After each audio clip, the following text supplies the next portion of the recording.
Communication. We do it every day, but we never really think about it. How scary is that? Because so many of the problems and the challenges we face are really from issues with communication.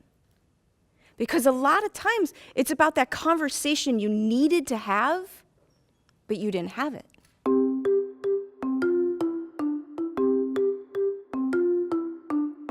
Hi, I am Erin Marcus, and I work with folks who want to improve their communications, helping improve their business through figuring out the right things to say to people at the right time. Have you ever replayed an entire conversation in your head, doing both sides of the argument, but this time you've got better comebacks, but it's the middle of the night when you should be sleeping? Seriously, I cannot be the only person who does that. You know, it's really weird, my background and how everything has come together to have this all make sense. I have the whole formal education with the degree in communications, but I grew up going to Chicago public schools with people from 22 different countries, and you just learn how to relate to everybody and get along with everybody and how you need to communicate with everybody. And then I've also been in business where I've worked with seniors and having difficult conversations with families with aging parents. And just from a communication standpoint, it all comes together because I've had just about every difficult conversation you can imagine. I once spent several frantic minutes running through a hospital trying to find my nephew. All because when I went up to the receptionist and asked her how to get to room 516, she looked at me with a big smile, and right before my eyes turned into Glinda the Good Witch and said, "Follow the ends until you get to the Golden Sea." Seriously, those were her directions. And as I wandered down the hall, smiling and nodding and thinking to myself, what? All I could think about is how many people are walking away from you because they didn't understand you. They walked away from you instead of buying from you. And they walked away from you and found a different job instead of being motivated by you as a leader. When I work with clients, what we're really trying to do is not recreate the wheel for them. It's people who are frustrated with their sales process and, the sales theory of the month. What we're trying to do is take what they already know and what they already do and just change their message to make it all more effective.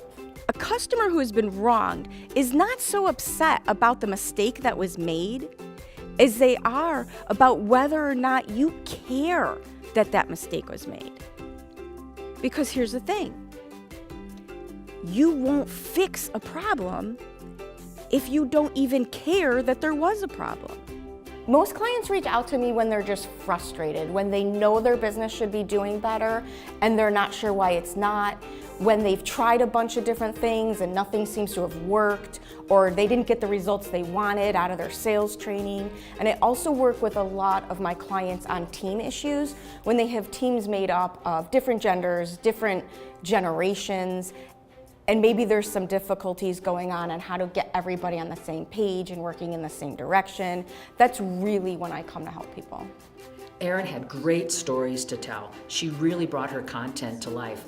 There's nothing like hearing a wonderful story. It really makes you think, wow, maybe I can actually do this. Erin's like this powerhouse of energy. She brings this incredible way of communicating with the crowd, and she really reels you in. I just loved that kind of enthusiasm, and she inspired me. Erin was awesome.